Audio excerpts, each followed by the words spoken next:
A pillar of scholarly learning, a trove of ancient knowledge, the greatest university in the world. Tasked by the Emperor Mansa Musa with spreading knowledge throughout West Africa, players must each manage a prestigious school within the Sankore Madrasa, as this great university is raised around them. By enrolling and graduating your pupils, teaching classes, adding to your curriculum, and filling the great library with books, you will advance in 4 main disciplines: theology, law, mathematics, and astronomy. Once construction of the university is complete, the value that the Empire places on each discipline will dramatically affect how you score the knowledge you have passed on. Can you navigate the corridors of academic competition and bring renown to the Mansa Musa's prize university? Today on the Board Boys. Sankore, the Pride of Mansa Musa. Hey everybody, welcome to another episode of the Board Boys podcast, season 18, episode 5. Today on the podcast, Sankore, the Pride of Mansa Musa. This is Board Boy Professor Rob. This is your boy, all the books, TK. Tim, did you go to Iowa State? I did go to Iowa State, yeah. Okay. Yeah. I graduated like 2006 with acoustical engineering degree, which I have used 0%. Even though I am in audio video you don't as use a profession, 0%. Interesting. Yeah. I feel like I know how to do math. a high percentage of people don't end up exactly using the degree they went to school for. It feels like it's like 90% of people. Unless you're in some sort of like computer science maybe, but other than that. Yeah, well, I mean, I also feel like anymore, at least, once you get out of college, it's like, okay, but what work have you done? Right. Yeah, exactly. Yeah. And I mean, I've seen a lot of companies where college degrees aren't even important anymore. Like Google and Apple have been working on their own, universities. So you go get your two-year degree from them and instant job. Yeah. I went to the University of Northern Iowa. Yes. Go Panthers. Yeah. And then I actually got my master's from Iowa State. Okay. So you're a traitor. I mean, I don't know. I mean, Northern Iowa is like the little brother of the little brother. I got my MBA at night and let my company pay for it. Okay. So that was pretty sweet. That seems good. Yeah. Yeah.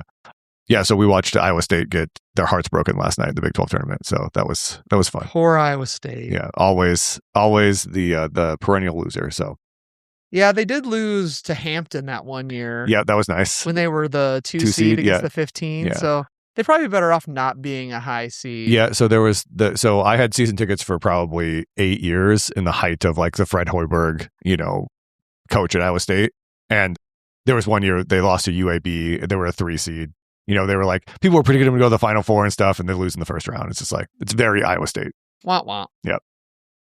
Well, we got some games to talk about. I went to Gamicon and played a ton of games, and Tim has been playing the crap out of a certain game on BGA. Yes. Would you like to go first? Yeah, sure. I've been playing a lot of Movers and Shakers. I've dragged Rob into a couple games with me. Yeah, thank you. Yeah, and Movers and Shakers is a train game, kind of. I mean, it could really be literally anything else. I don't know. But it's true. You're running around a circle. Yeah, so in Movers and Shakers, you're going to take 12 actions. It'd be 6 in the first round, 6 in the second round, where you lay a card on your board.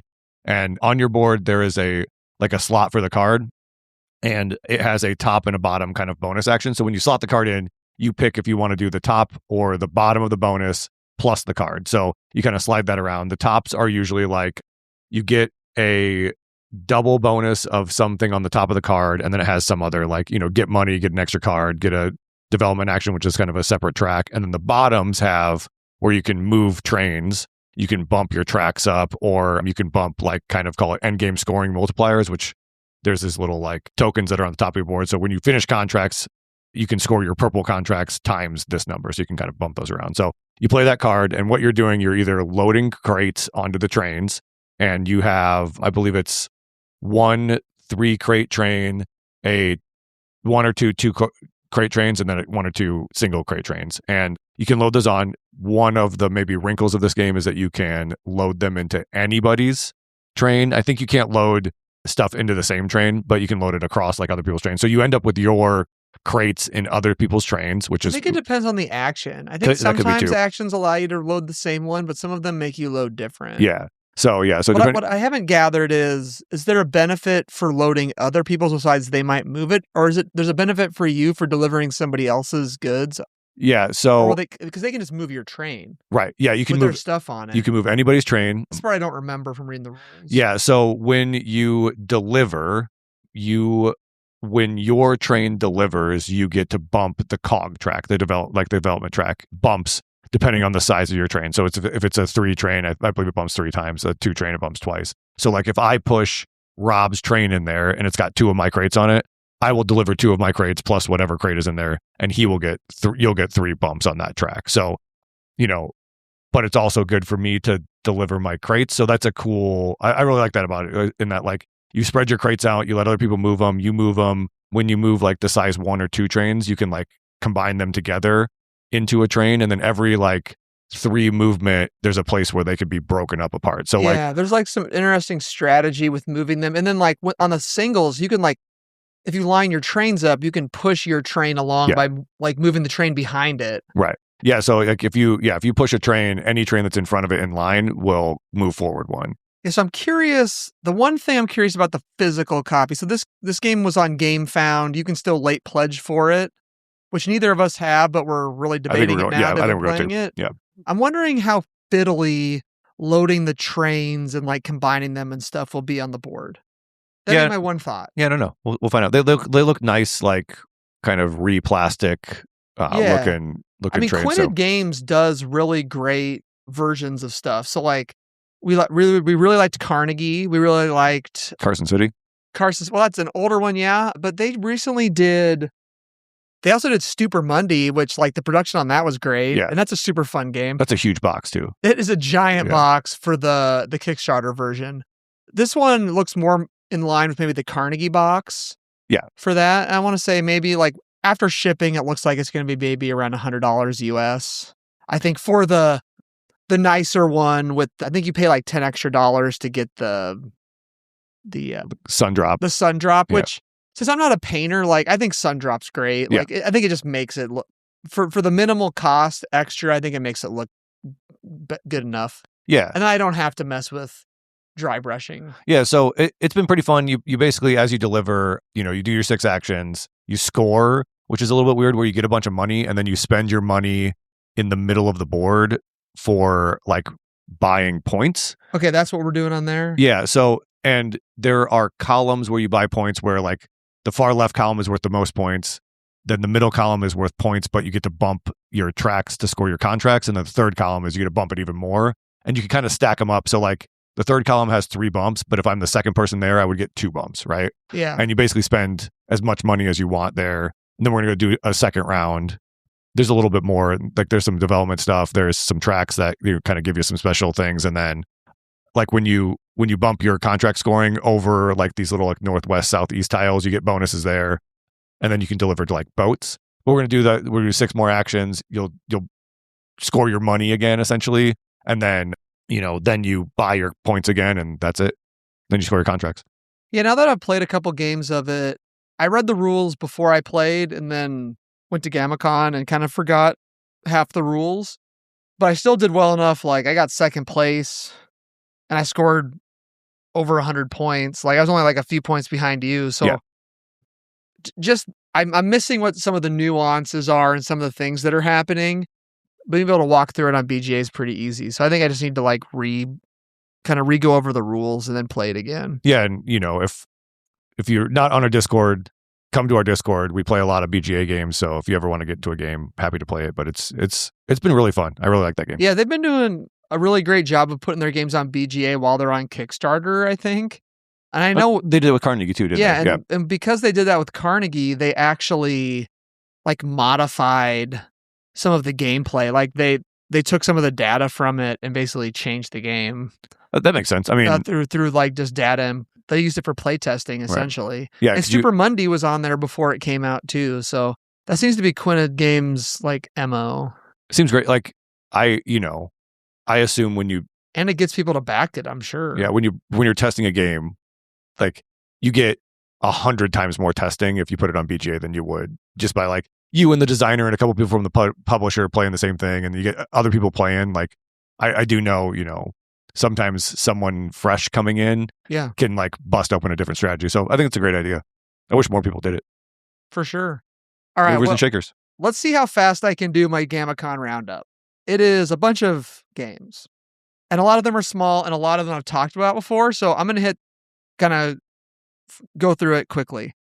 Number 1, the game of the con, Agent Avenue with Brad. Brad and I had been playing this game on BGA. This is the first time we played it in real life. We've talked about Agent Avenue before. It is not harder. It's weird. I played it a billion times on BGA now, and having to manage everything on the table, is weird. Even though it's like super simple, right? Yeah.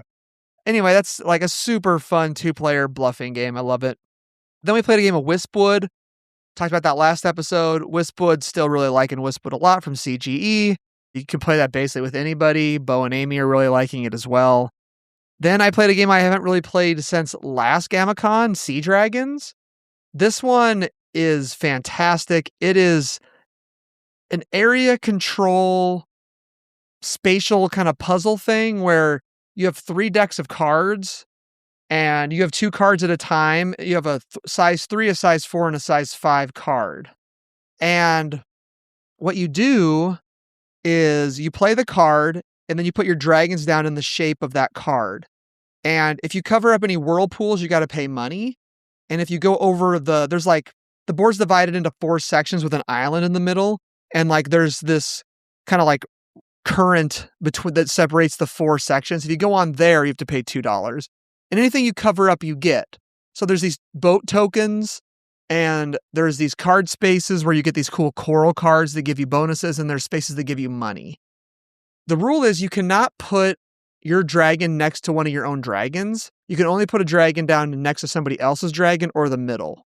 And you go through and you do this, depending on how many players, it plays up to 5. You go until you've placed out all your dragons, and then you get money, you get points for your money, you get points for any objectives you've done. So there's these different pirate ship colors. And so on your turn, if you have the right tokens in front of you from placing your dragons down, you can complete one of the cards in the row by spending the ship tokens. Those are points. And then you basically go, every area is worth as many points as whirlpools that were not covered up. So it's 2 points per whirlpool in a section. So if you're not going to win an area, you could hose somebody's area a little bit by like covering up the whirlpools, but you got to pay for it, which would cost you points. This game is super fun. I really, really like Sea Dragons. It's a Luciani game. Yeah, I was going to say it's Luciani, right? I need to print out, like, if they haven't made one, I need to just make my own 1-page, super easy reminder sheet of how the rules work, because they're just like a couple of weird things. And the rule book's like one of those weird, you can like unfold it all the way out. Oh, it's like an accordion type, like. Yeah, like, and so like finding the rules, and it's only like 3 or 4 pages of rules, but like I could make a 10 bullet point list and go off of that and just always remember everything about the game. So anyway, Sea Dragons is great if you're looking for something that plays like in 30, 40 minutes. It's really good. Then I got to play Startups, which is a really fun card game. I think you'll like it. It is from Oink. Yeah. And I'd only played it once before with the point tokens where you play 4 rounds and you get like a point token depending on how well you did, and then you add them all up. We just played one hand, which I remember when I originally talked about Startups thinking that we played Startups for like an hour, and I'm like, why is the game this long? It says it takes 20 minutes. Well, it's 20 minutes like if you play one hand probably, or like 15 minutes if you play a hand of it. If you play like the 4-round version, but you don't have to do that. We just played a hand, which is cool. It was probably enough. On your turn, you either draw a card or you play a card, or you always play a card, and you either play it to the middle or you play it in front of you. And if you play it in front of you and then you have the most of that card, you take a token, and that allows you to draw no more of those cards face up from the middle. You can only draw from the face down deck. You also have to put points on things that if you draw from the deck, you have to put stuff on cards that are in the middle. And then if people take those cards, they get those point tokens. And you basically go until all the cards have been drawn. And then you play your 3 cards that are left out of your hand down on the table. And then you do the majority for each of the 5 companies. And every company has a different amount of cards. Like one only has 5. I think it's 5, 6, 7, 8, 9, 10, maybe. Maybe there's not all those, but the highest one's 10. And that's like the most dangerous one because what you have to do is these point tokens are double-sided. They're 1 and 3 points. Let's say I have 5 and you only got 4, and you yeet so many cards out of the game so you don't have perfect information of how many of each card. Also, there's that hidden information of what people are holding in their hands for the end.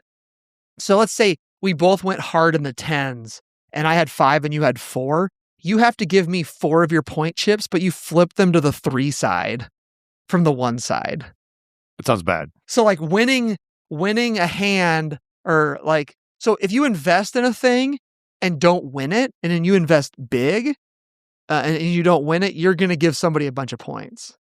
So I think Startups is super fun. It's fun? I mean, it's only 20 minutes, so it plays up to like 7 people. It doesn't feel that mean because it's short, right? Yeah. But I think so. It's always like, oh, and like you have to surpass the person to take the tokens. Like, when do you play the cards down to like take the token in front of them? And then if you have more of those cards in your hand, you can continue to play them out instead of playing cards into the middle. And sometimes you're playing cards in the middle and giving them to somebody else. So it's kind of got that, it feels like that Lost Cities thing a little bit, where it's like, do I play this in front of me or do I play this in the middle kind of a thing? Cool. It's got that hurt to you. Played 3 Witches. That's still fantastic. You played 3 Witches, right? Yeah, it was fun. It's very cool for a 3-player trick-taking game. Yeah, for sure. And I got housed. And I watched the lead witch. I don't know. I played it with Justin Kirchhoff, which is One More Turn on BGA. And I played a bunch of games with him. And he taught it to, I think Jake played it as well. And it's interesting just playing games with like different people, or like people that have played it before. He brought like a different like look at kind of how the meta of the game kind of went a little bit. And like, I feel like it was like, oh, should we talk more about like, are we going to try to push him over or under? I think the crux of that game is the witch has to have exactly that many tricks. Yeah, and it's 4, right? Or 3. 4 or 3. Yeah. Of 5. Yeah. So it's not like the witch can even take all the tricks. Right. Right. Yep. So if you have a really good hand, sometimes that might actually work against you. So. All right. The next one I want to talk about, I have a copy of this coming. I'm so excited. It's called Schadenfreude. Okay. This game is a super fun trick taker. So it's really hard to get. I'm actually, Joe Roth and he ordered a copy for both of us, and it's coming in from, it's an import. So I'm trying to remember the name of the company, but there's a company out of Texas that does a lot of import games. So we're getting it from there. But Schadenfreude, it's a trick taker with 4 suits, and every suit has a 1 through 9, and then every suit has a -1 through 3. And then there is a 0 and there is a 10, and those are wild. When you play, you have to follow suit, or you throw off suit if you can't do that. If you win the trick, you only take your card and any offsuit cards. And the winner of the trick is the second highest card. Okay? If you get 2 cards of the same number, they get discarded and you don't have them in your pile anymore. All right? Lastly, the game goes to 40 points. Whoever goes over 40 points first loses, and whoever's in second place wins. And So if 2 people are tied for second place, they get skipped and it goes to the next person in line. So you want to be second place in the trick and second place overall. Yeah. If someone goes over You 40 want points, but you don't want the most points. And then when you get a lot of points, people are trying to give you tricks, but then you're trying to like maybe cancel out your tricks by taking the same numbers. It is wild. Interesting. And there's negatives. Okay. So like the game only lasted probably like 3 or 4 total hands of cards. If there's it's properly, if you get a 10, that's 10 points, right? Yeah, there's no 10. It's 1 through 9. 1 through 9. Okay. But the game is properly labeled Schadenfreude. Okay. I think Sounds fun. It's bananas. I can't believe this has not been printed like for the US. It's so good. Then we played a game of Compania. This is a new Kickstarter. Ben had it. It is from level 99. It definitely looked like a level 99 game. No, Jake had it. Jake has this game, so I'm sure we'll play it. It is a real-time, not real-time. No. You take your turns at the same time, essentially, but it's not like a race. And there's all these boards out there that do all these things, and the points are money. And it has some card engine building, so you can build cards with resources, and then those cards go in front of you, and then you can run those cards and turn stuff into money, and then that's how you win the game. But what you do is you have these dice, and you have a marker. So you start the game off with maybe like 4 dice, and you can put 5 total pips of stuff out on the board. And you start off with like 6 different actions, and every round you flip over another action tile. And so let's say I can put out 4 dice and I can put out 5 pips worth of stuff. So maybe I put out a 2, 1, 1, 1. And I put those out, and I have a little board behind my screen that tells me which areas I'm going to put them at. Once everybody's done that, you reveal them, you put them out. Whoever has the majority in a section will put their little thing in the corner, which means they get to do it. If you tie, you both get to do it. But there's some things that give you a bonus if you were like the main leader, like if you were the only one to get to do the thing. If you do it, you take your dice off and you do the thing. If you don't, you leave your dice on there, and you can put more dice on later to be able to do the thing.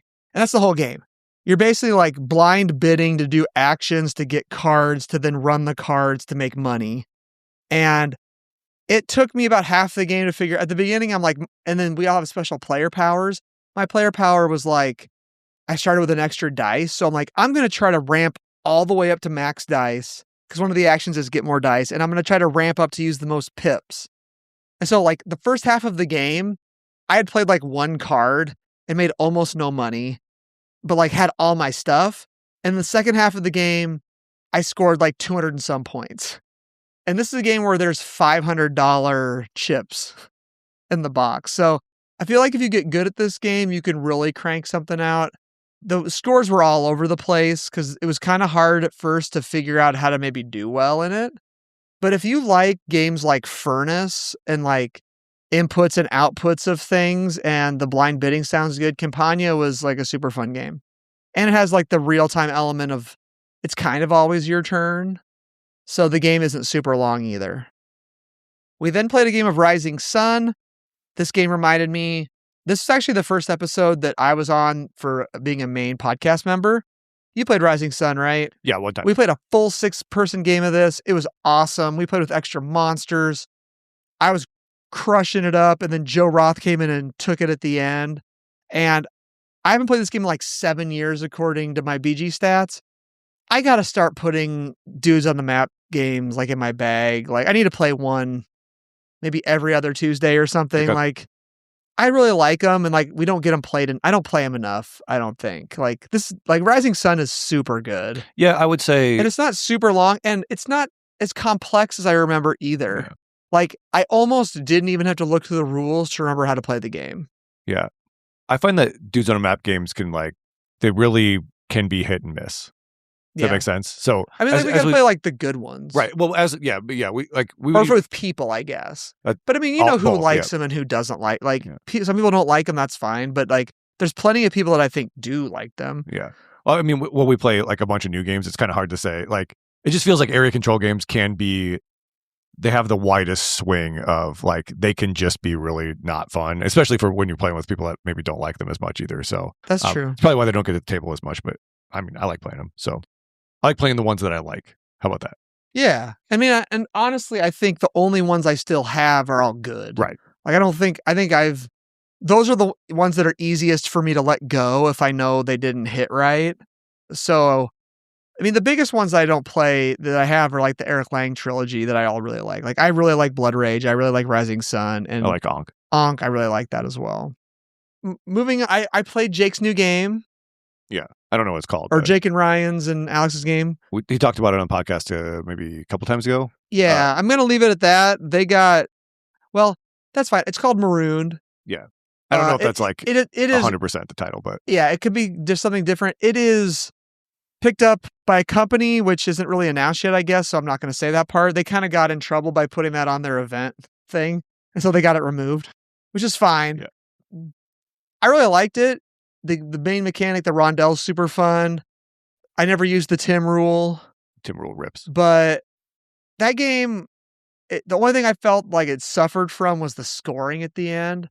And if I didn't have Jake there just to do it, like that seemed brutal. Yeah. And it was funny because we played Wispwood and we're like, man, could you do an app to do that? I'm like, you'd have to have like symbols on top of the pieces, but then you'd have to be able to see the thing on the bottom. But it was cool because like you build the board. There's lots of ways to score.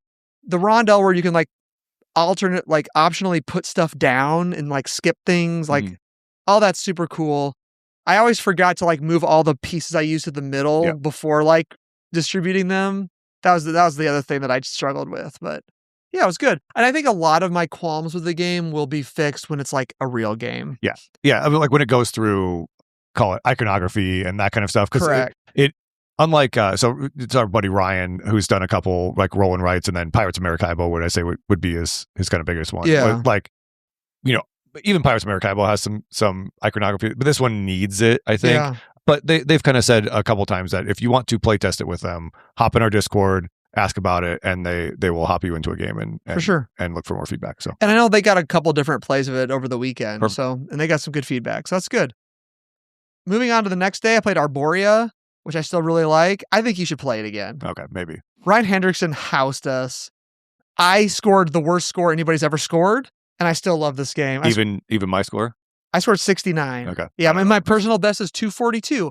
So, as you can see, I don't know what I was doing this game, right, but it's all about taking the mammals, put them out there. The biggest thing, I think, is remembering to move that stupid sun tracker for that game. Did we review that? We never reviewed it. Because I hated it so much. That's true. Yeah. I think we should play it again. I mean, I'll play it again. I like Danny Garcia. I want to try the expansion. It is Danny Garcia, with a little right? boat. It is. Yeah. One thing I'll say about his game is that none of them feel the same. That's true. Yeah. Wait till you play the one about growing up as a kid. Right. Like, I thought I really, really liked it. And then I played it again, and I think I'm just okay on it. I don't know. It has a really, really, I forget the name of it even now. Coming of age. Coming of age. Thank you.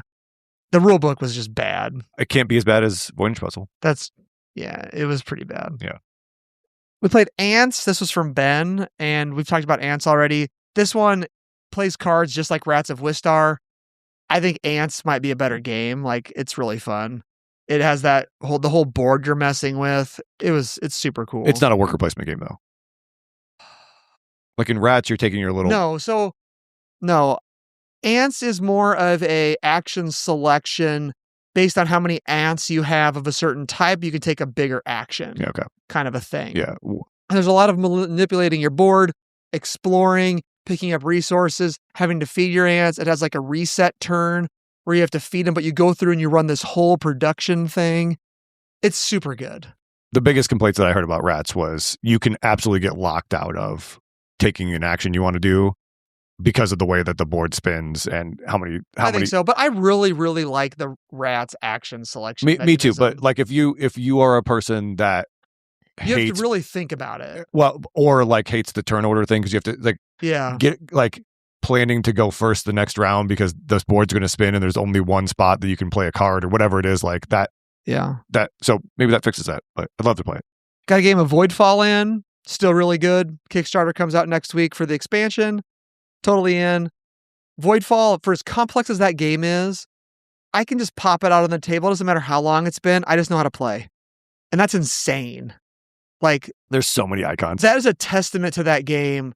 Like, I hardly have to look at anything. And like combat, I just know it now. Right. Like, it's unbelievable, the arc. Like, if you put some time into that, and if you want to play it solo and you know how to play the game, the web app is absolutely phenomenal. You can find that out there. It's like an unofficial one, but just go Google it. Yeah, I think they got approval for it. It's right? good. Yeah. But it's not made by Mind Clash. Yeah. I got to play Sweetlands for 3.5 hours. Sounds long. And I decided Tim would hate the game. We already talked about why you would hate it. Jake talked about it last time. I thought it was fun. I think Sweetlands would be super fun at like 2 players. I really liked the board and the building and all that jazz. I built a lot of chocolate bunnies, so that was fun. It's super cute. Like, there's just so much time between turns, it felt like. But it also felt like if you had it with the right group, you could do so much overplay on each other's turns. And like sometimes that would happen, but then we kind of lost track of where turns were. And like, it's one of those where like, it is like SETI, only it's longer than SETI. And like, at first I didn't think the cards were that interesting. My biggest qualm with Sweetlands was I kept drawing all these cards that were super expensive and like were good if you'd built up your card engine. And like, so the first half of the game, I'm like, these cards suck. Like, I never played cards. I just was like, I'm like, this game would be fun, just like I think Agricola is fun without the cards and just the worker placement. This game was the same, but the cards are where you start crushing out stuff. And then I started getting cards that like were less expensive that would like help get an engine go. And I'm like, well, you're already halfway and through the deck is freaking enormous. Right. So that was my biggest qualm with it. I was like, why would I play this card? I kept showing it to, I'm like, Ben, why would I play this card? It's like $25. It's like, well, it's a symbols and then it's good for this later. I'm like, well, yeah, but like $25 right now is a lot. Anyway, it's interesting. I don't need to own that one for sure. And they don't usually do retail versions, right? So, no, like finding that would be super hard. I played a quick game of Duel for Cardia. This is a 2-player card game where you both have the same deck and you play them in a card row and you play them down and whatever card has the bigger number gets a token on it. And whoever has a smaller number gets to do the ability on the card. I think this game might be on BGA. Does that sound like it is? What was it? Cardia? Cardia. If it is, we should play it. The smaller number gets to do the action, and you play them in a card row, so you can play cards that will change earlier cards that might change where the token is. And I think you just play to 5 tokens. Yeah, it's on BGA. Yeah, let's play it. It was super cool, super fun. I got actually like a promo playmat for it, and I gave it to Dungeons Gate to give it away to whoever bought the game. But I might just go buy the game and take my playmat back. I don't know if it's still there. Like the box is like super teeny. Oh, really? Yeah. It's a playmat just enormous. 10 times bigger. Yeah. We played a game of DroPolter. If you have not seen this game and you have a kid, well, a kid might be angry at this. It is basically hold a bunch of crap in your hand, flip over a card, and drop the crap out of your hand that matches the stuff on the card. Then you get to pick up a bell. With or without looking into your hand. Like, can you open your hand? Yeah, you can kind of like look at it and like finagle it. And like there's like 5 like uniquely distinct shaped pieces and feeling pieces that are like all different materials. But the problem is when you win, you get a little bell that goes in your hand. And then we play to 5 bells. And if you drop a bell out of your hand, you lose it. Okay, yeah. That sounds fun. I scored 0. Yeah, you kept dropping bells. I have small hands. No, I only won 1 bell total. I don't know. I was really, really bad at it. It's a really quick, goofy game. And like, Bo and I like games like this where you flip over a card and like you grab stuff on the table that like matches, or like we had a game called Gloobs that did that. Or like it would have like a shape and a color, and then you had to grab the guy that like any of the people that matched any of those things. So it's similar to that, only you're dropping crap out of your hand. And this is an oink game, so fitting it all in the back of the box looks like a miserable task. But that is DroPolter. Like Tinder blocks or whatever, where it's all like kind of like that. Yeah, but it's that same size box. Trying to get it back in there. Yeah. So that game was wild. I've never even seen it before. I guess Shut Up and Sit Down did a thing on it, and it got popular for a while. You can never get it. Yeah, and it's not that new. I think it's maybe like a few years old. We played another trick taker that I may never want to play again called Trick Shot. It's about pool. I don't know. You might like this one. I like pool. It was really late at night. It was tiring. I can't even explain this game, but it gave you a card and there's stripes and there's solids. Okay. Whoever gets the cue ball that says start is the start player. And when you play a trick, a card has 2 sides to it. Well, there's a card that has 2 sides to it that says high and low. And so either high numbers are good or low numbers are good, or high letters are good or low letters are good. So every card, there's a bunch, and your hand is huge. So there's numbers in the deck equal to all the balls on the table. Okay. And then on each number, there are a certain amount of letters for each of those numbers. So when you play a card, you either have to match the letter or the number. And then depending on whether high or low is good, the higher the number or higher the lower will win the card. Make sense? Yes. If you win the trick and there is a little token of that card still out there, you can take it. And at the beginning of the game, you discard a card and it's either a stripe or a solid, and you're trying to take stripes or solids. And then as soon as one of all the stripes or all the solids are gone, somebody could play the 8 ball, and that just ends the game immediately. Okay. So kind of like billiards. It was bonkers. So like trying to figure out, do I want to win this? How do I play the next one? How do I get the token I want? And like just the card distribution, you'd have to see, everyone got like a little player aid with the card distribution. That was kind of the wildest part to me. I'd like to play it again when I'm not like dead ass tired. Okay, it's Trick Shot, TRICQ. SHOT. Yeah. Yeah, and I don't know like the availability on this one at all. Because I tried to find it. There's a Trick Shot, which is the hockey board game, and it is a 5.6 on BGG. Trick Shot. I mean, I could see that. Like, I could see people absolutely hating this game, but like it's unique. Like I had never really played anything like it, and it really did feel like playing billiards. Okay. So then the last day, played Druids of Edora, which listen to our last episode. We talked about that. Justin scored over 250 points. So he had to put out his 200 token and his 50 token, which we talked about. There's no 250 token, right? But you can put them together. There you go. Absolutely crushed. And it was his first time playing. I still absolutely suck at that game. I can't get over like in the 150s. That's just where I'm at. And I felt like I played a pretty good game, and I still ended up having to take the bad Druid action. So I think I will just forever always love that game, though. It's so good. Yeah, for a 30-minute game. Yeah. And then I taught two new people, Baghdad, the City of Peace. It was my number one game from last year. It will probably be next episode's podcast episode. I will say they both halfway through the game were like, whoa, like they really liked it. So there is absolutely a point in the game where you realize what's going on and how everything interconnects, and you're like, oh, this is way deeper than I thought it was out of the game. Yeah, so. And like we played it in under 90 minutes, so that's just another chonker that you can get done. So anyway, that's what I've been playing. Quick roundup. I don't know how long that took. Probably longer than I wanted. 30 minutes. But tonight on the podcast, we played Sankore, the Pride of Mansa Musa. You compete to manage the best school of a university in 14th century Timbuktu. It is currently ranked 8.0 on Board Game Geek for 1,491. 1 to 4 players, best at 3, 150 to 180 minutes. Ages 14 plus, the weight is 4.26 out of 5. Woo! The designer is Mandela Fernandez Grandon and Fabio Lopiano. The artist is Ian O'Toole, and the publisher is Osprey Games. Tim, you want to tell us what we do in Sankore? Yes, I do want to say that's about the same weight as Twilight Imperium. So I feel like that's high. Yeah, I would. But we'll talk about that. Yeah. So in Sankore, you are going to do 2 actions on your turn, and of those actions, you cannot take the same thing twice, and you will do. We're going to talk about some of the more basic ones, where you're going to grab a student off the board, put them into your own player board. You are going to graduate a student off of your player board into nothingness, where they just hang out and then they'll score you points at the end of the game. You will take a new class, which you will put on your player board, and we'll kind of talk about maybe why that's important. And then you can take a favor, and there's a favor track, which lets you get like some bonuses and things like that.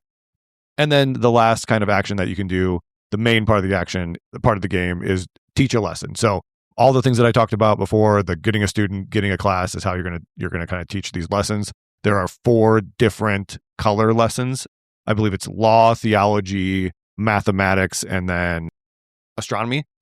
So 4 different parts of the board. And what you're going to do is you're going to look at, on the bottom of each section, there's a little area where the students are, where you take them away, which will add to the power. So say it always starts at a 1, you remove a student, it'll be a 2, and then you remove the next student, it's going to be a 3.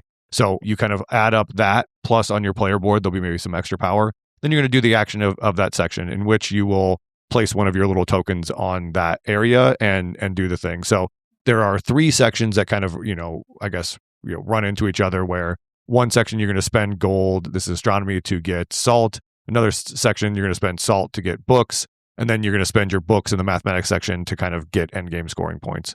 And then the 4th section, you will spend gold or salt or books into an area to get, basically, call it, it's not really technology, but little bonuses for when you take an action. So say you go in there, you grab a bonus, and then the next time you run purple, now you have a bonus. And each of the 4 different colors, the 4 different actions, you can slot 3 of these little bonuses in. So the orange section will let you get bonuses to kind of juice up your other actions. And as you kind of go through there, your students will move up your player board, and then you'll be able to take, call it more not more complicated classes, more classes with bonuses on them if you match the student color. And then as you move them up the board, they can graduate higher and get points. Scoring in this game is done by, whenever you spend a book, you put it into the library. And then there's call it an area control of these little bookshelves of the color of the book. And what you're doing is basically collecting these point tokens and, point pieces for the board that you slot them into your player board. They're like little stars. And at the end of the game, you basically score those tokens times the book scoring. So say one color book wins all 3 rows, it'll be worth 6 points for every star that you have. So it would be graduated students. It'll be stars you have on your board, plus there's some contracts that you can do or that you start with in your hand that kind of give you a little bit of technology. So you're going to play that over probably, 15 rounds, maybe something like that, 20 rounds. You'll go until you kind of fill up the mathematics section and you'll score. Let's get to the table and we'll discuss it.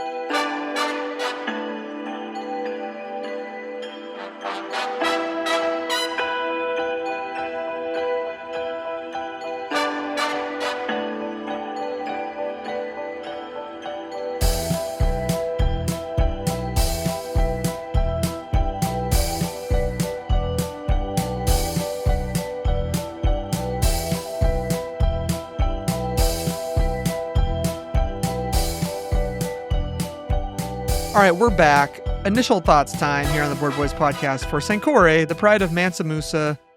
I'll go first. My initial thought for this was I really liked the color scheme. I'd played Merv before, and this was the second game in the series, then IR, which we did an episode on a little while ago. And I really just like Fabio Lopiano's games as well. So I kind of just took a swing on this sight unseen. And it was really hard to get at first because they had like a cloth bag in there that got moldy with the first set of them. And then the game didn't come out forever. So that's kind of, I had zero kind of idea how the game actually played before I bought it. Yeah, I'd say the same thing. I own Merv and I thought, we like Fabio Lupiano. Like this game looks cool. It looks great.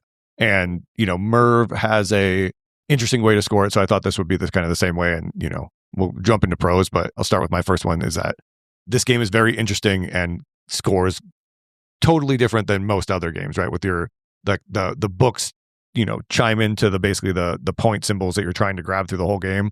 And you're essentially, we played a 2-player game today.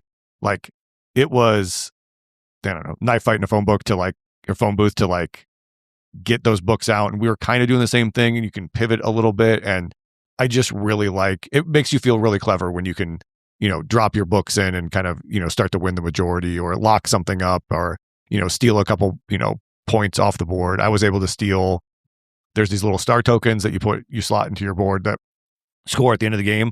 They are piece limited. So I was able to take the last like 3 or 4 of the orange in this case. Rob still won this game, but like he would have won significantly harder had I not taken those and, they were limited. So I just really love the scoring in this game. Yeah, and our game was within 2 points. Right. So I think the action selection is cool. You have a limited number of actions you can do, and they all kind of interconnect with each other. I mean, the main thing you do is, teaching the classes and moving your students up your board, which I think is fun, and trying to figure out they only move in a certain way, and you got to pre-plan a little bit for where they're going to go. And then I like how you draft like an initial advanced class and a person. So you can kind of be like, okay, well, maybe I'll start focusing on this first, but then you have to be able to take those students from the board. I mean, and then how all 4 actions are interconnected. And there's a little thing that shows you, you do the astronomy and you spend gold to get salt, and then you spend that salt to get books, and then you spend those books to get gold. And that's kind of like the circle of resources that's going on. And there's other ways to get that stuff, like with the little track at the top. But then you got to take those little cover-up tokens, which basically would allow you to score less. So there's a really powerful action that you can take if you've moved your token farther over to take more of those. I forget what the action's called. It's called favor. Like the favor action. Like, so if you get your favor track maxed, there's a ton of cool actions you can do and you can get a bunch of stuff. But then you have to take one of those tokens that cover 2 spots on your board or cover like a row on your board. So you can't put the little scoring tokens on your board. And so at the beginning of the game, you're maybe taking those while you don't have a lot of the scoring tokens, but then later on, you got to figure out a way to remove them. Otherwise, you can't put the tokens on, and like you only score. Fabio does this in a lot of his games. I feel like similar scoring to like Autobahn, where all the scoring is up in that like corporate office area, and you only score based on like how far you've gotten up in those things. In this, you literally are just scoring based on how many of these tokens you take, multiplied by that. There's no score track. There's no this for that or this. You literally are just counting symbols and multiplying it by how well they did on the library. Yeah, you basically get stars for, in the game, they go in your little board that we talked about. Like, I love the favorite track because, like, the bonuses are really good, but covering up areas to put points is really bad, right? So you have to balance that. Yep. Graduating students, there's like a 1, 2, 3, or 4 star for each color. So you can get those there. You can get them you start the game with 4, like, goals, I would say. And they give you like a little technology bonus when you score, like when you have the goal.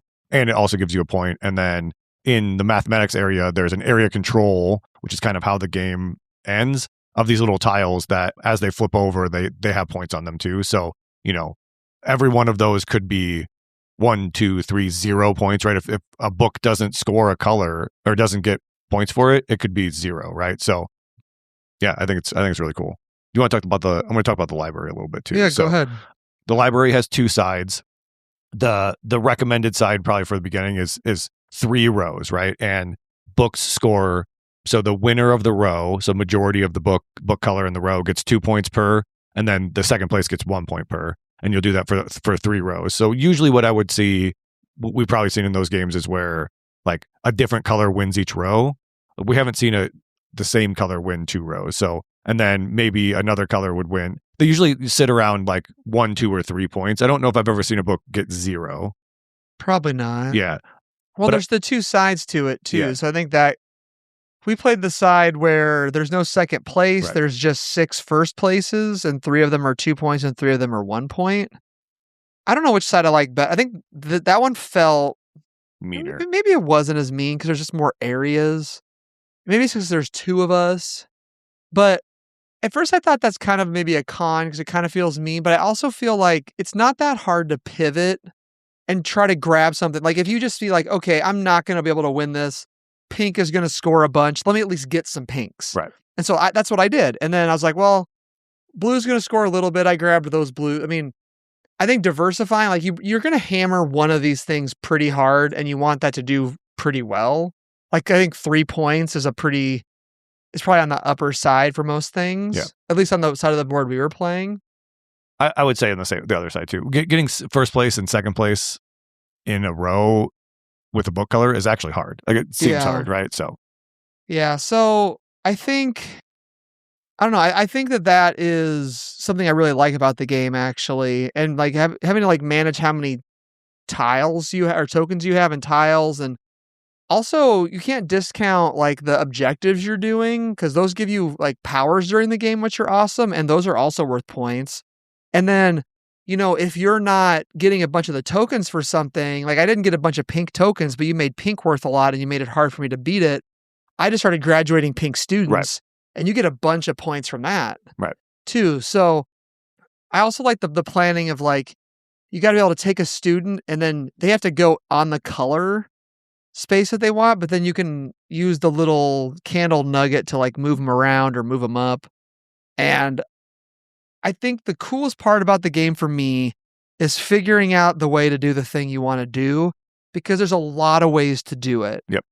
And I think the 4 mini games on the board are fun, like driving your camel around and putting tents out. That's cool. And then the spot where you take the books and you get extra stuff. And then the wall is very important, I think, because that's a good way to get a ton of stuff. Plus, at the end of the game, like you get more points from that. The walls are good. So anytime you tend to like really I feel like you really hammer the wall stuff, and I don't enough. And I didn't really need to, I guess, today, but I think the wall is really good. So anytime you spend a book, it goes into the library. Yeah. So the wall lets you spend books. So then it goes into the library. So which is also good. Yep. But I think the part that I've undervalued before today was like the orange area, which gives you the tokens. And every time you teach a class, you get to run all the gear tokens you have in there. And that's really good. So just a lot of extra stuff. Yeah, you just can't discount any of the areas. I think in this game, and then if you can get rid of like all your buildings of one type. That's another way that's going to put a thing out there on the Madrasa to end the game. And it gives you those point tokens that are going to be multipliers. So if you like a game where you're probably like, okay, I'm going to hard focus on this one thing and get a lot of those on there, but then also you got to dabble and maybe like I did one thing hard. I dabbled in two things a little bit, and then I barely did the fourth thing. But I think you have to do everything at least once. Yeah, because of the way that the resources track into each other.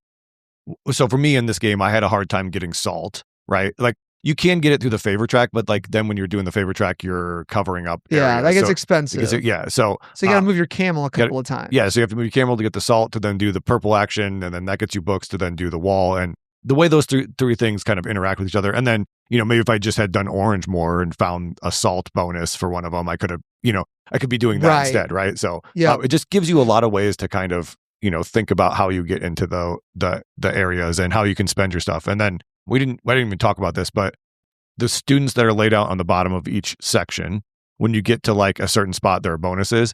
There is a book scoring and a point scoring. I'm going to say it's not even really scoring. When you take that student, then every section has 4 little areas in it. When you take the book student, you're going to basically give out 4 books to the group, depending on who's won each area. And then when you do the point scoring, you give out the little point tokens for the 4 different areas. So that's a cool way where you can kind of say, oh, hey, I'm winning 3 areas. I'm going to push to get this student off the board so that then I can get 3 books or three of the little prestige markers. So that's a cool push and pull. Then as you're kind of walking through there, you're also adding the tokens into the madrasa, so you're pushing the game forward. And yeah, it's every action feels good and significant, even the like kind of throwaway ones. Yeah, well, that's the other thing is you kind of want to do a little bit of everything so you at least get something when all those things score. Right. Like watching somebody eat up like all like 3 or 4 of a bonus when one of the things scores feels pretty bad. Yep. So, and it's not that hard to kind of dabble in each one and maybe at least get one thing. Maybe you get 2 out of 1 in a higher player count game. Yeah. And like when you're taking students, you're trying to get a color because the colors are the only way you can really kind of do those classes out of the get-go. So like you might push a scoring in an area that you didn't mean to because or you don't just because you really wanted that want that color. Yeah. Like, so which is another reason why the favor track has a student bonus early, which I don't use that often, but is probably fairly important. Like if you want to grab a student that's not available, you just take it from somewhere in that track, and then it just moves all the stuff up in that track one space. So I really like the fact that there's always a way to get something, the thing you want to get done. I think you're very rarely blocked out of something that you want to do. It might not be the way you wanted to do it, but just the choices. And I think that's where the weight of this game comes from, is just how everything, it's almost Lacerda-like in that way, where everything kind of is integrated into everything else. Not to that degree or difficulty, I don't think. But also, you could play this game and score like really poorly to kind of get into a con, I guess. If how to score this game is not entirely apparent, even though you kind of know how to do it, I guess. Because you got to make sure the books and you're collecting the right things and just know that. And how to get those things at the right time, I suppose. Right. And not take, it feels real bad if you were to get a point scoring marker and have to ditch it, from that's true. Because you covered up, like, I would say like this Merv, IR is probably not as, but like the second and third play of those games, I think let you understand a little bit more how you score. Cause it's not apparent. It's not like I do this action and I get 8 points. It's like you do this action and you could get a couple points, right? Because you're going to get a thing to like that could score you those points, but then the books have to win, so you have to go do that too. So you want to just kind of dive in some more cons?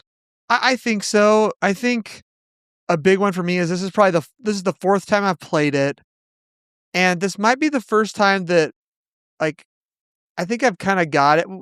I had 2 plays kind of close together, and now I've had another 2 plays kind of close together. And I think I feel the best after these 2 plays adding on to the other one. So if this is a game you're going to play one time, you might not have that great of a time with it. Is it a game you need to play a ton? Maybe not, but it definitely takes 2, 3, 4 plays to kind of really get in the groove, I think, of what you're doing. And I think every time I played the game, I've liked it a little more, actually, because of that reason. Also, there's a lot of setup. And now that we've done it, like, it's not hard, but there's a lot of setup steps. A lot of what books go where, what tokens go where. Some are random, some are not.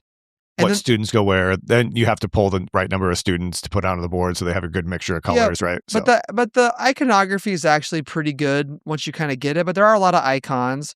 On the upside, the back page of the rule book kind of has a catch-all of everything, and I think is pretty good, especially for my next con of there's like 3 or 4 things in the game that you hardly ever do because they're like super actions at the end. And you may never do one because you don't get there. And they're just kind of weird. Yeah. Like the one where you get to the top of the law. No, not the law, the theology one. And you can put a meeple from your board out in the madrasa area and get tokens based on how many symbols of that are out there. Like that one is always like, what is that again? And then the other one is getting to the end of the astronomy track and getting to put a wall out for free. And then there's that wall space in the corner that breaks ties. I mean, now that I say that, I get it. But every time I look at them, I'm like, okay, what were those again? Yeah. They're just kind of like super edge case things. There's a couple other edge cases too. But they're all in the back of the book. Yeah. So the iconography is all there, which is good.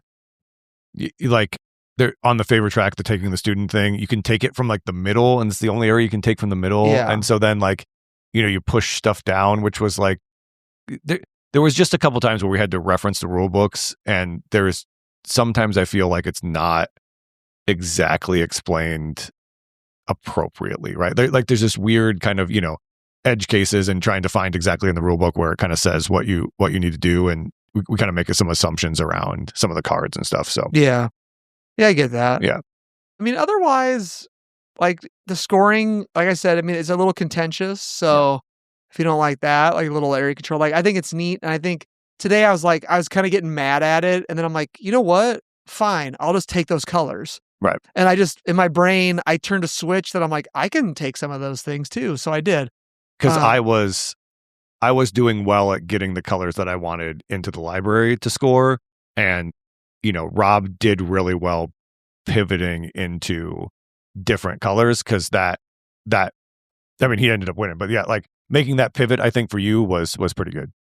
Yeah, I think so. And the other thing is, like, when you start putting books out, you may be putting books out for things you don't even have yet.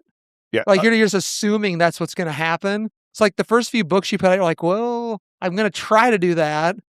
And then later on, you're like, well, I didn't end up doing that because of, X or Y. I think my last con is there's like 3 types of the Sankore tiles, kind of. And the iconography of those, like, I think every time we played it, we're like, okay, what's what now? Like, I think I have it locked in what it is now, but like there's the starter ones that you put on the board. And then there's more of them that you randomly put all over the board. And then there's the ones that you get when you get to certain parts on the people tracks. And those go in the madrasa to keep the game going. And that same symbol's at the top of all your building tracks. So if you build all of a building, that puts the Sankore token out.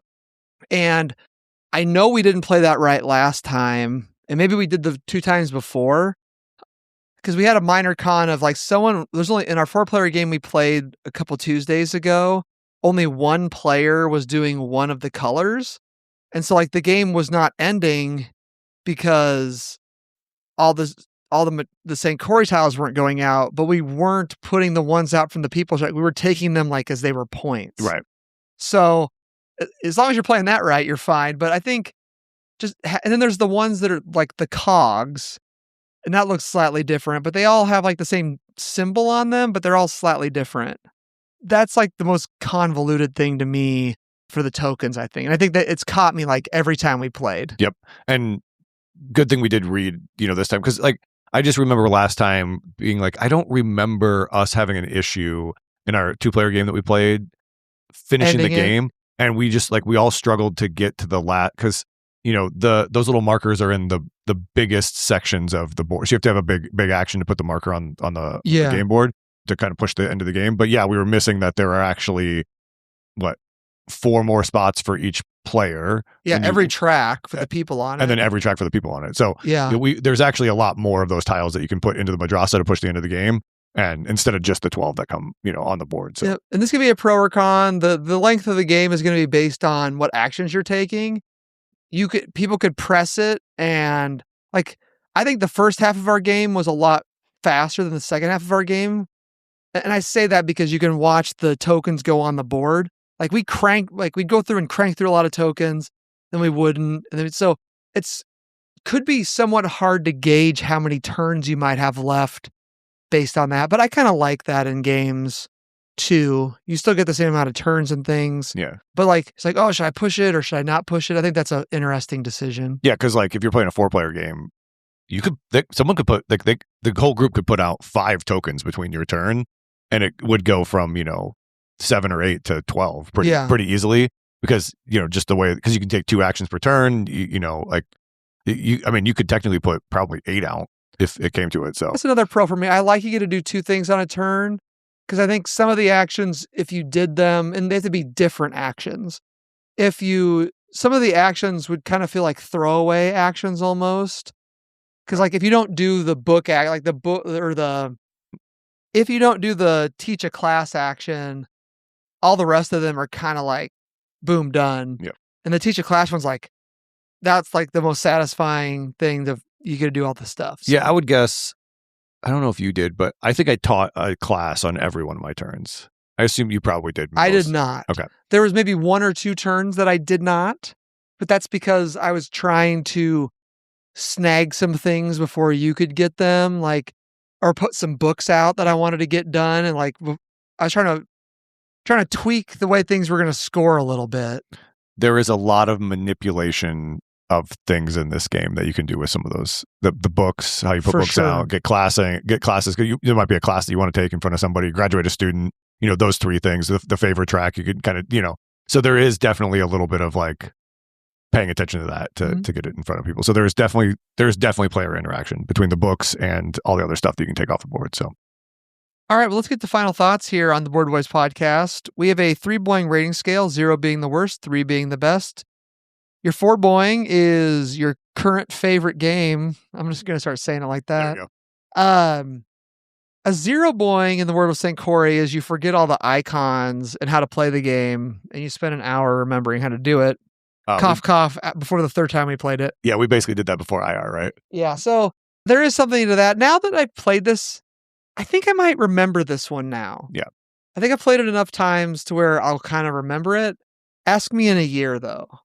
So I don't know. Maybe a year is not enough time to remember this one. But I feel like it's pretty good with the player aid, which is another pro for me, I guess. Yeah, I think the playing of the game, once you kind of understand some of maybe those edge cases, is not too bad. Taking the actions and stuff, those are all decently straightforward. The scoring and then the setup. Yeah. You got to pull the rule back on for the setup and go through all 67 steps to do it. So the 3 boing game of Sankore is you get multiple PhDs in everything and all the tokens you'd ever want, and orange tokens don't run out of the supply. Yeah. Like they did today. Yeah. I'll go first. Like I said, this game has increased. I checked BGG. I just upped my rating on it on BGG from before. It is on an upward trajectory for me for what I like. I think I'm going to throw it at a 2.5. I really like Sankore. It is probably right up there with IR. I think I liked IR better before I replayed this a couple times now, but they're up there neck and neck for my favorites in the series, I think. Yeah, I'm going to echo what Rob said. I'm also going to give it a 2.5. For me, I think the big thing that gets it from a 3 is just a little bit easy to set up, and it's a little bit long. You probably don't get it. You probably wouldn't get it to the table as much as IR with people that are not into heavy games. You need to be someone that plays board games to really. I would not put this in front of someone that doesn't play board games. You would have a bad time, right? So, yeah, for sure. Because the scoring, how to score is not apparent, right? And there's just too many moving pieces. But this is one that I think I would always agree to if somebody's like, "You want to play?" I'm like, "Yeah, yeah." Especially with the right group, I could see someone APing this one pretty hard too. right? So that is also a potential possibility. Yeah, so 2.5. I think it's my favorite of the three. I think but man, all three of these games are really good. Like we both gave IR a 2.5 too. So like, I got to play Merv again, I guess. That one I don't remember as well. It scores weird too. Like but yeah, all three of them are super cool. They look great. Ian O'Toole did a great job on the art, and yeah, they're wonderful games. All right, that'll wrap us up for Sankore. We also like to look back 1 year in the past. A segment we call Bumper Dump. Rob? Bumper Dump, baby. Sweet. All right. So 1 year ago, we were doing Finspan. We did it pretty early, so it was 7.8, 2138. It is bumped. It's got to be like in the top 200. It is not in the top 200. Or top 300? No. 500. Top 500. Okay. 7.7, so it went down a little bit there. So 7.8 to 7.7. I mean, it's the best span game, people. 482. It's 482. So I played it again. Yeah, I liked it way better than Wormspan. Yeah. We gave it, 2.5, 2 and 2 from me and Jake. So yeah, I'm just spanned out, I think. But I'm keeping the fish one. I got rid of Wormspan. I think, like, how fast Finspan plays and, like, just give me more fish and I'll be cool with it. Yeah, like I don't need new mechanics or anything. Just keep giving me fish. And for me, I think would get to the table more than Wingspan because, like, people that want to play that sort, like, as heavy as Wormspan is, I would rather play 100 other games that are that complicated than Wormspan. But Finspan, I wouldn't say there's a lot of other games that like in this weight level, I would probably play more. And then Wingspan is somewhere in between there where it's like, hey, there is probably some other games I would rather play than Wingspan. So yeah, I'd agree with that. Yeah. All right. If you want to give us feedback, you can do so at our Board Game Geek Guild, which you can find through the website. BJ from Board Game Gumbo says, how can you post anything about span games without ranking them? I have no idea how, so I'll rank them. Wormspan, then Finspan, then Wingspan in order of envy to play them. So I assume that's when people are playing them, he's envious so that they get to play them. Finspan's a keeper for me because it's easy to teach and super fast. I'll give Finspan 2 shiners and a tiny lead weight boings. So I assume that's a fishing joke. Definitely. I don't fish. So all right, Ryan says Wingspan is still his favorite overall gameplay, but I do like the fish theme more of Finspan. There's a place for both in my collection. I'll give Wingspan a 3 boings and Finspan 2.5. Jeremy Dobler says I firmly believe that Finspan is the best intro to the Span series, reducing the overhead from either of its older brothers, Wingspan or Wormspan, while borrowing from its best features, like the exploration through your environments that Wormspan has, albeit vertically activating each space that contains a critter. Likewise, the Predator feature from Wingspan, where a bigger critter consumes a small one. It kind of it's had its place taken. As Qui-Gon Jinn said, there's always a bigger fish. I'm excited to see what the forthcoming expansion introduces, and I hope that it's more variable round goals. And then Ben R. Finspan is likely my favorite of the three span games. He loves aquatic themes, and I like how approachable and straightforward this one is. It also tends to run faster than the other two, in my experience. 2.5 boings. Yeah, I think my only downside to Finspan is the odd way it fits on the table. Yeah, with the vertical. Yeah, but I mean, that's the cool part of the game, though, because that's how fish work. Yeah, they go down in the ocean. We did have an issue, like the normal, like, tables at board game stores or whatever, the 4 feet across or whatever. You can't get 2-player boards. Yeah, you got to sit staggered a little bit. Otherwise, they lean off the table a little bit. But there's no, like, main board, right. So it's not that big of a deal. And then I like how you put the cards on each side of the board. And then the other best part of that game is how your discard pile, like, comes back to your hand. Yes, Finspan is really good. I mean, I think I already ranked him, but Finspan, Wormspan, Wingspan for me.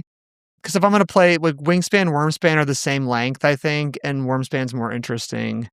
Although Wingspan has bird facts and Wormspan doesn't have dragon facts. I mean, at least make them up, people. I mean, there's plenty of dragon facts floating around in the ether of like known dragons. And I haven't played the Wormspan expansion yet.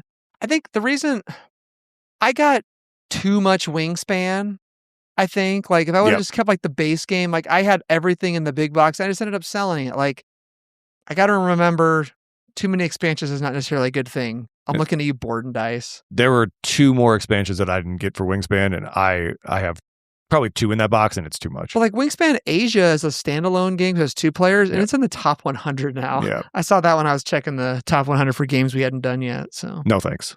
Yeah, like, I don't know. We could have done that tonight. We had 2 of us. Gross. I don't have it. Do you have it? I do. Well, no, I sold it. Yeah. I had it. Yeah. Probably worth selling it. Yeah, I think. I mean, it was almost a different game, I think. Okay. I mean, not completely, but it had some different things going on, the 2-player version. Just like all the duels that are coming out. All them duels. Well, thanks for listening to another episode of the Board Boys Podcast, Season 18, Episode 5, Sankore, the Pride of Mansa Musa. You can go to theboardboys.com, check out all the links there, all our social media links, the links to the Discord, the links to the Patreon. Come to the Discord, talk with us, hang out, chat, get in some BGA games with us. Go to theboardboys.com/Patreon to become a patron and support us, or support us with some iTunes or social media shares out there. We'd really appreciate it. I'd like to thank our patrons now: BJ from Board Game Gumbo, Timothy Crisco, Shifty Teeth, Jordan Smith, Andre Bosch, Braden Dowdy, Rob Cooper, Richard Lane, Matt Kelly, Portland Gamecraft, Terry Ward, Mark D. IV, and Jeremy Thoman. Thanks again, everybody, and until next time, we hope you like board games. Boing, boing, boing.